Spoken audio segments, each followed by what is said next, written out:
what else can we share that has not been shared before? Although there's something about life. When your wife cooks some stew, they can never taste the same way 2 times. That's true. It always changes. The taste of the soup or food will change once in a while. I'm a very good cook, but I must confess, not all the time I get it. At times I cook, I look at their faces, and they're afraid to tell me, Papa, Papa, baby, this time around. Okay? So the things keep changing. We have to keep hearing. Our duty is to hear and obey. We have to keep hearing, because the moment we stop hearing, like I told you, it's very easy to go deep into sleep. And when you go into deep sleep, you forget your divine self. Okay? Because we are actually in the physical world, in material world, and it's very easy to forget. drifted away.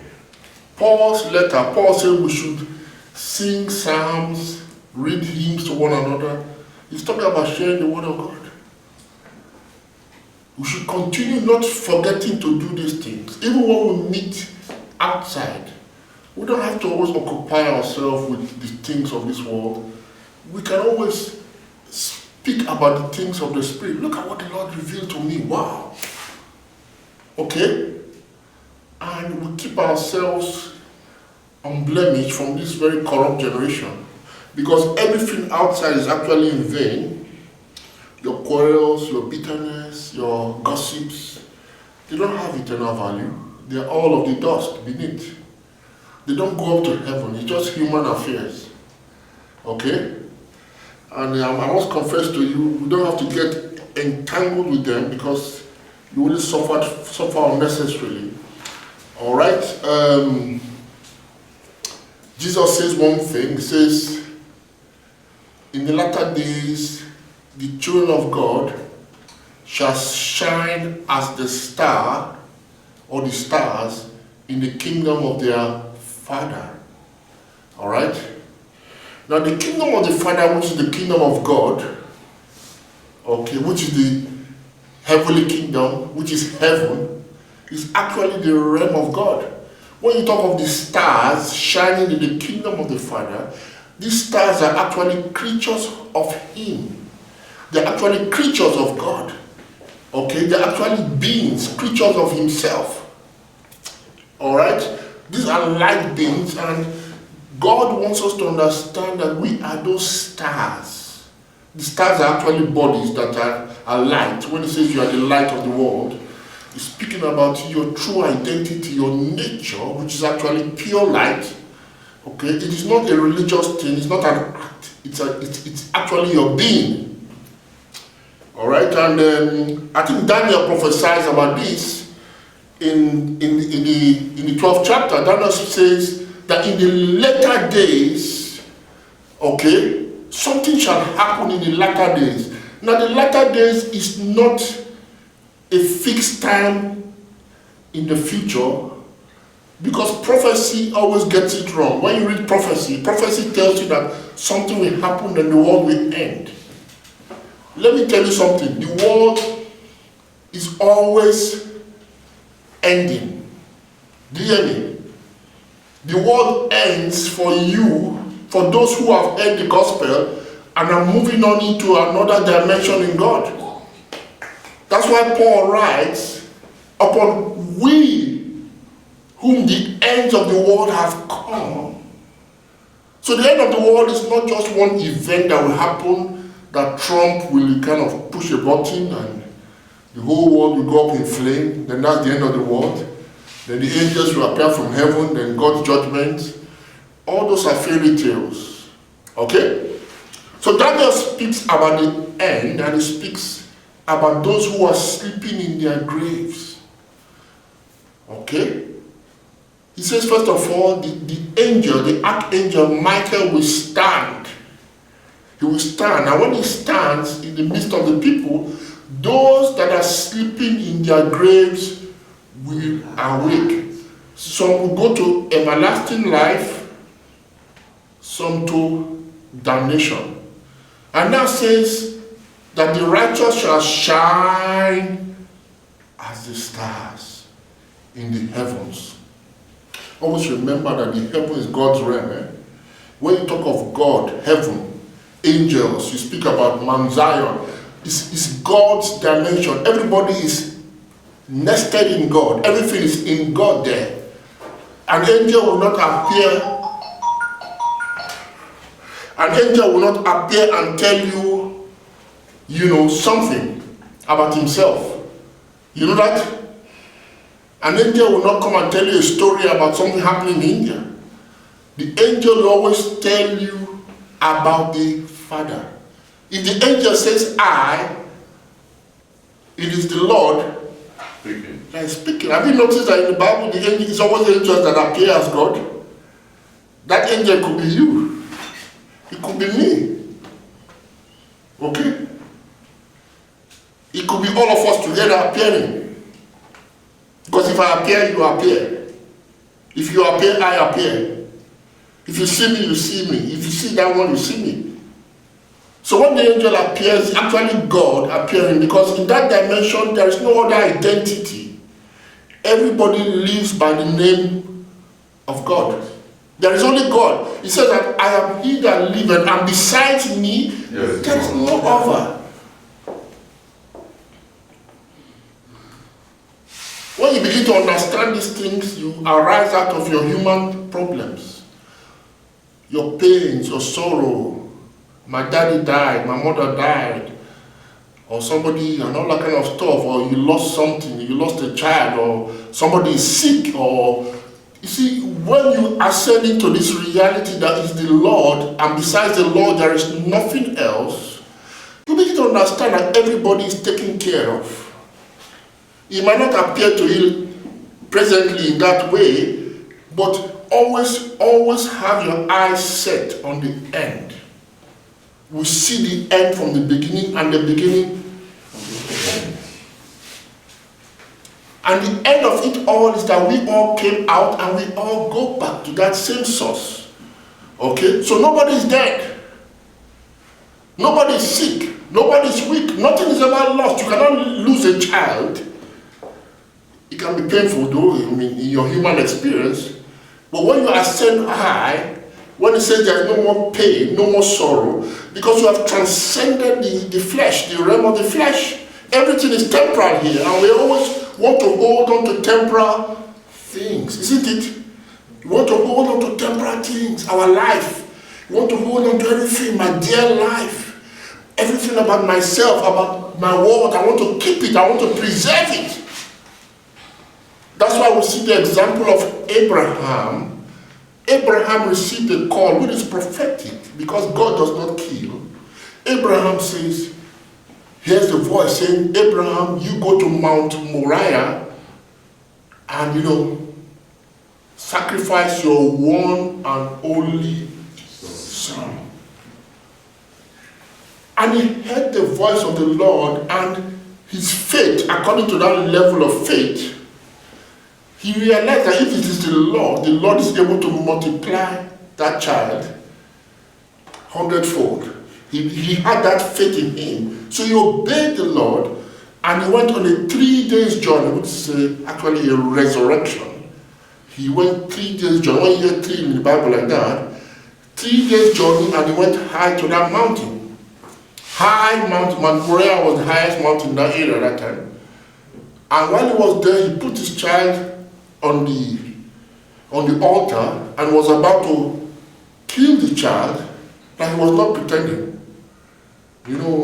Some of us can pretend, and you want to kill the child and hoping that God will stop you.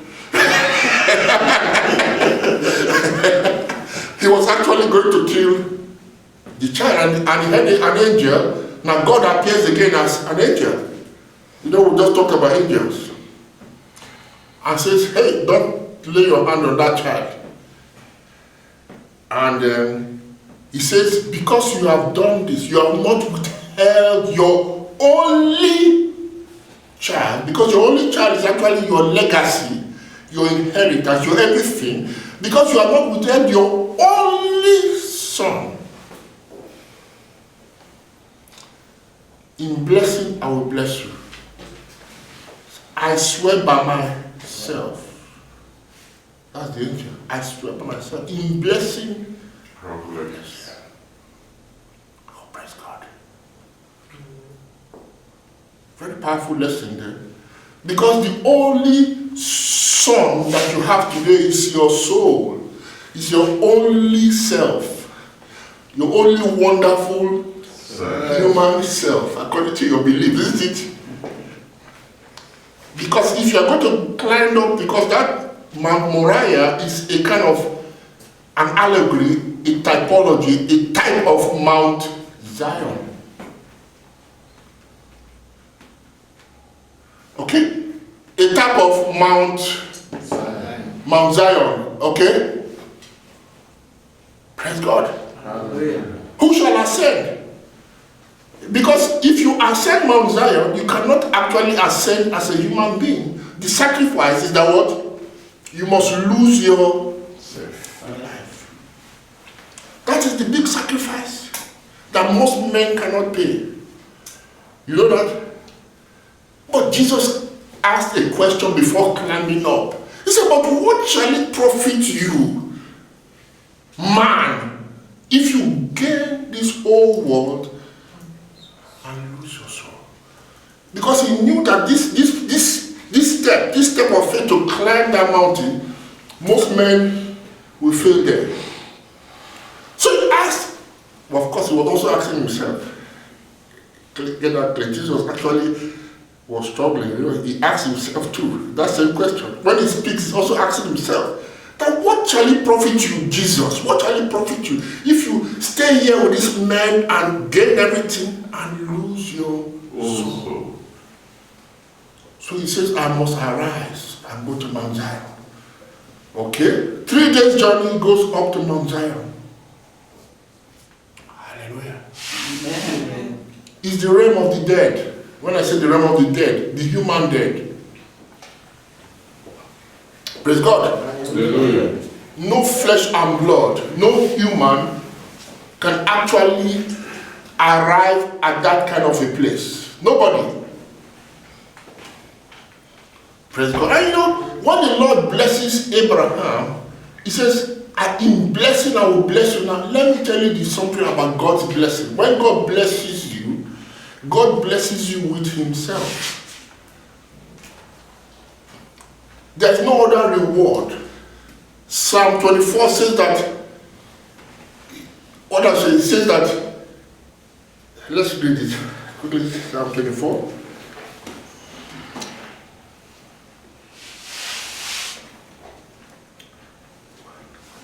We've read this before, but it can sound different today.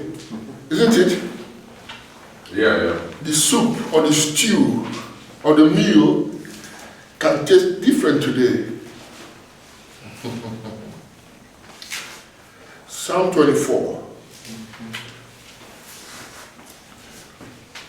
Okay. The earth is the Lord's and the fullness thereof, the world and they that dwell therein. For he has founded it upon the seas and established upon the floods. Who shall ascend unto the hill of the Lord, or who shall stand in his holy place? He that has clean hands, pure heart, and has not lifted up his soul unto vanity, nor has he sworn deceitfully, he shall receive the blessing of the Lord and righteousness from the God of his salvation. Now let's stop there. We shouldn't go further. But I just wanted to see something here, because this is a very critical. We're seeing, because you know the Bible repeats itself. Okay, the Bible what? Repeats itself. There's nothing new when you go from Genesis to Revelation. Every single story, every single psalm is simply a repetition of one thing. Praise God. And Hallelujah. that is how to get your lost glory back in God. He said, "Ye shall receive the blessing." All have fallen short of all have sinned and what? Falling short of the glory of God. But the blessing now is to rediscover the glory of God. He said, "I shall not give my glory to anyone." Of course, you are not going there as anyone, you are going there as the Lord. You are returning back to the Lord as the Lord. Praise God. But this, you cannot, you see, there's something it says. See, you cannot love two masters. You cannot have your human identity, retain it and say you want to go to the Lord. No, there must be a total loss of a sense of the human. Everything, that one has to be completely dissolved. Praise God. Hallelujah. Completely dissolved as if it does not exist because it does not exist. Praise God. Hallelujah. Hallelujah. Amen. So we see this thing is being explained to us right now. We are now beginning to get a clear picture of what happened when Abraham climbed the mountain of Moriah. Praise God. It's a complete loss of self. And somebody asked me today, how is this possible to lose the life yourself? Okay, because I think no form of religion or outward show can do that. I heard of a story some years ago. A man cut off his private, genitals, his private part. He said it was causing him to sin. Okay, and he says that the Bible says, well, if anything causes you to sin, you should cut it off. And the poor guy lost his, because he felt that was drawing him from going to heaven. But I can assure you that man did not draw one step closer to heaven. Because you can cut it off, but what of your mind? What of your mind? Your eyes. Okay, what of your eyes? It's the same thing. Whether you do it or you imagine it, it's the same thing. You don't have to clean the outer part of the cup and leave the inner part dirty. That is what religion is all about. Religion makes everything clean outside, but inside is what? Dirty, full of dead men's bone. What would you prefer? To drink cup out of a clean cup, out of a cup that is clean inside, or a cup that is, clean outside? Which one do you prefer? Inside. Yes. It's better the outer part be dirty, the inner part be clean. The outer part will be dirty. You can't have the two. Because if you want to walk with God, the outer part will be dirty. That's before men. You'll be the most unholy, the blasphemous sinner. Praise God. Hallelujah. Jesus says the time will come when anybody killing you will think that it's actually doing a service to God. Do you know the gravity of that statement? Anybody that kills you will think that he's doing a service to God. Because the outer part of the cup has become dirty. Praise God. Hallelujah. So let's quickly go to the major topic today. I just did that by the side so that we can understand our progressions, and we've come to the point we say, how can that inner part be clean? Praise God. Hallelujah. There's something that is expected of us. For somebody to climb and ascend the mountain, there's something that is key to our faith. Turn to the book of John. I'm going to do a bit of reading here.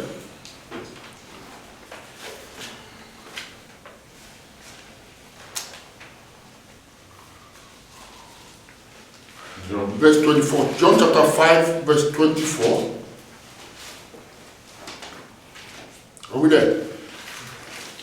chapter 5, verse 24. Verily, verily, I say unto you, the hour is coming, and now is when the dead shall hear the voice of the Son of Man, and they that shall hear shall live.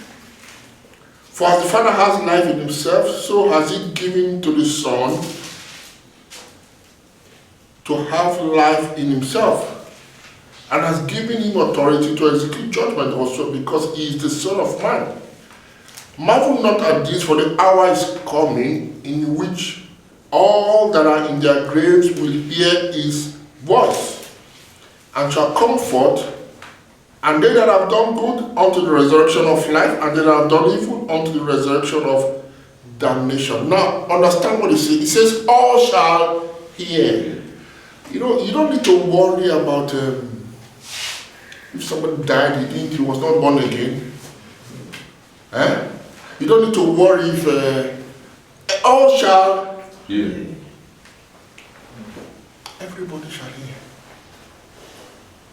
Okay? And those that are in their graves shall hear. Now notice that it goes for those who are in the graves. The grave, it speaks of those who are buried in their carnal sense of life, their human sense of life, those who are lost. Don't you know that everybody that is living outside this knowledge is actually buried in his grave? It says in Adam all died. In Adam all died. In Adam all died, and in Adam all were buried. Dust you are. Everybody was put under the ground. It's your consciousness. When you go about thinking that you are a human being, you don't know your divine origin, you're actually buried underneath the ground.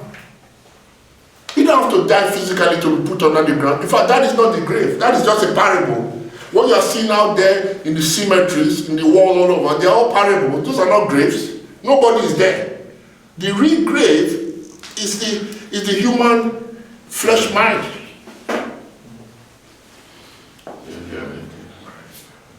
Okay? So the hour comes now when they shall hear the voice. Now this is Angel Michael standing up. It is the famous last trumpet. It's the famous, voice of the archangel. This is the gospel, the good news that is being preached. They shall hear the voice of the Son of Man saying, Lazarus, come forth. You who are sleeping in your grave, come forth.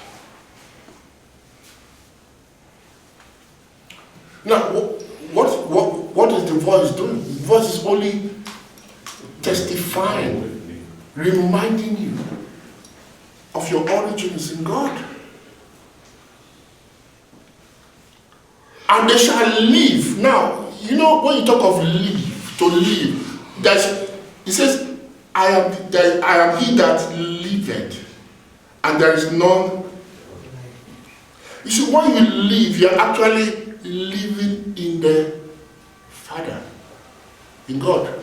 Only God that lives. Are we understanding the mystery? Yeah. Jesus said it. I am the resurrection, I am the life. So if you are going to come out of the grave, you are the resurrection, you are the life. You are living in that identity of the Lord, and you cannot actually reunite. No one comes to the Father, no one ascends to the Father except by me. I and the Father are one. So the hour comes when you hear the voice. You see, something very interesting. Jesus Christ says, those that have done good shall resurrect into life, and those that have done evil to damnation. Now, everybody has heard, listen to that, everybody has heard. But those that have done good will enter into life. Those that have done evil shall go into damnation, which is condemnation. Already the world is already condemned. It's greater condemnation. Now, does it mean to do good in the eyes of God?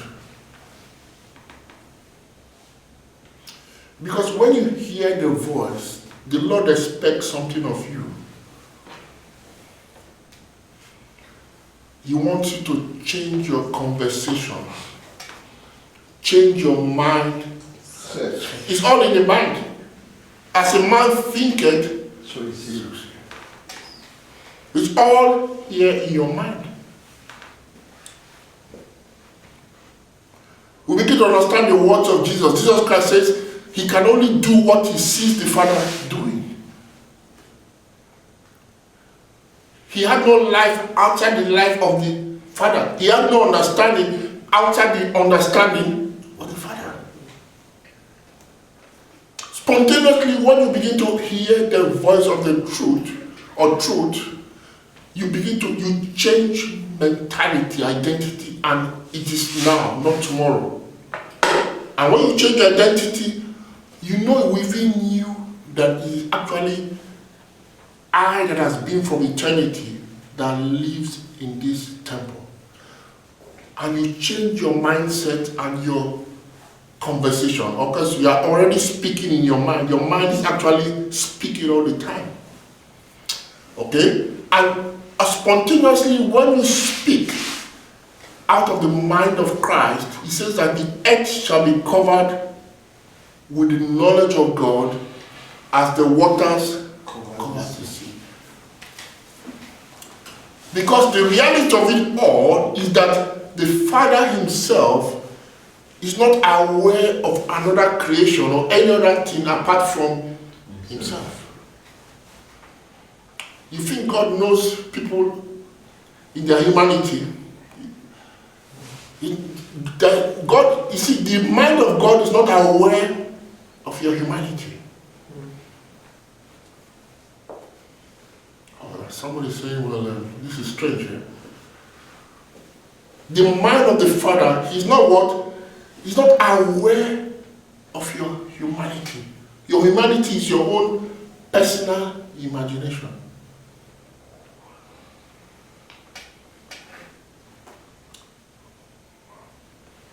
And let me tell you something. If you truly are awake, you will discover that there's nobody besides I. You are actually united divinely, and you discover that there's no other being apart from I. I've experienced it, so I'll tell you what I know. Praise God. Hallelujah. There is no other being except I. And he is I. Except you believe that I am he, you will die in your sin. You're already in your sin. You're already perishing in your ignorance. If you don't know that I am he, the he is I am he. Can you see the problem? Men are finding it difficult to believe or to align themselves with the name of the Father. It's difficult, isn't it? Some people say, I and the Father are one, but the next thing you hear them from their confession, there's still a separation in their minds. Praise God. You have to awake from the dead. When you awake from the dead, you will know that I am the Father are. You will know that I have been from eternity. You know that I was not born. You think you are born because you are in the dust. You've buried yourself in mortality. That's why you think that you're mortal. But if you arise like the prodigal son says, I shall arise. I shall arise and go back to the Father. He's not going to sit down by the right hand of the Father. The Father is sitting here. When you go back to the Father, you are going back into him. There are no two out there. In that dimension, everything that the Father has is mine. The Father says, well, all that I have is yours. But let me ask you a question. Isn't it the same Father that says, I will never give my glory to another? So why is he saying what I have is now yours? Because you are me and I am. Yes. The two must become One. Hallelujah. Change your conversation. If you begin to meditate on these things on your bed, as you walk daily, as you're at your workplaces, as you're at home, you meditate on this mystery and align yourself in this mystery. That is the good work that the Lord expects of you. Be not conformed to this world, but be you transformed with the renewing mind of your mind. You are renewing your mind not to speak anymore as a mortal human being, but as the Almighty who has been from beginning. He says, I am almighty.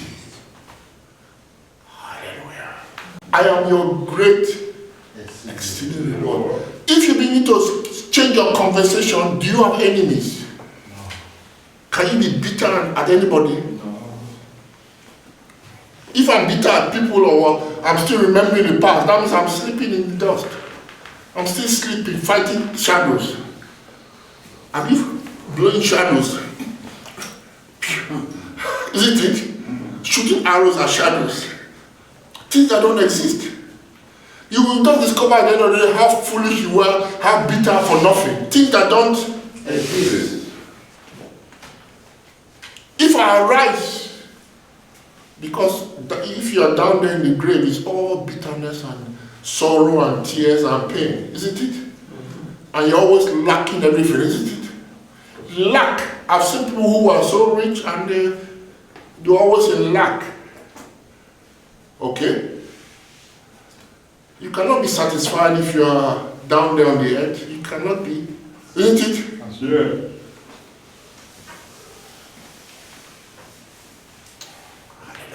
Amen.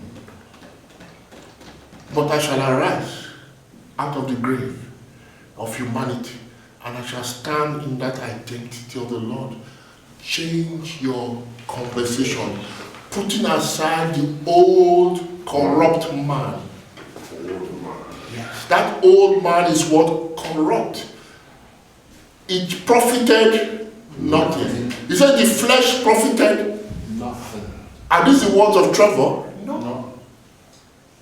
And when Jesus Christ says the flesh profited nothing, what happens to everybody? They all disappear. Praise God. Hallelujah. Hallelujah. Somebody goes to heaven's door, heaven's gate at the end of his days and knocks on heaven. So I was pastor. I had many ministries. I had branches. I had sold, raised up, ministries all over the world. And I'm here to receive my reward. I've finished my life here on earth. And the angel at the gate looks at the book. But this is early grace because you will not see any angel anyway. Let me just tell you today. Okay, don't think I'm giving you a break here. And the angel now looks at the book of life and looks for Pastor Reverend John, and he says, and John is there confident that he's about to go to heaven. I didn't smoke, I didn't have girlfriends. I used to pray all night, I gave goods to poor people in Africa, and whatever. And the angel tells him, but Pastor John, I cannot see your name here. And then he laughs. I said, look properly.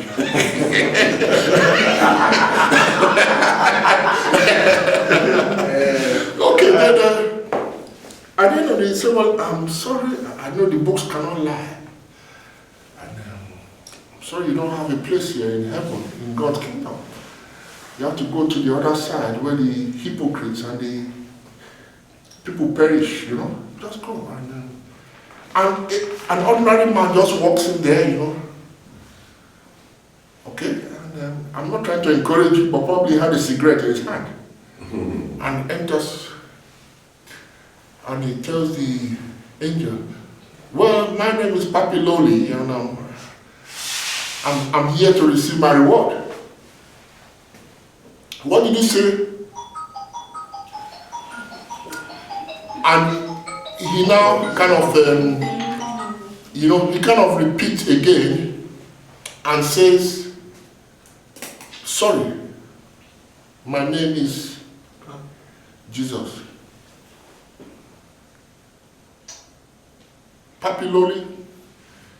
Papiloli was my first name, but my name is Jesus. And the angel opens the book, and the first name he sees there is Jesus. Oh, Cain. Okay? So you can see that that man, the only thing he did was to walk in the revelation of Christ. Transformed. Nobody will ever close the gate on you. You close the gate on yourself by your confession. Nobody's punishing you. Nobody's looking out for you. And let me tell you something, because somebody said, well, I can do whatever I want. Let me tell you something. When you confess yourself to be the Lord, it means you go into a higher life. You understand the point? It's not a life of tricks. It's a higher life. Because you begin to realize that you are the creator. You begin to get to understand your divine nature, that you are not just an ordinary low human carnal being, but you're actually the divine Almighty who has been from beginning. You cannot put yourself to be in captivity, in bondage to the elements of this world, because you know who you are, that you are before these elements, these things that people run after, you are before it all. So you cannot now come down to become a slave to your creation.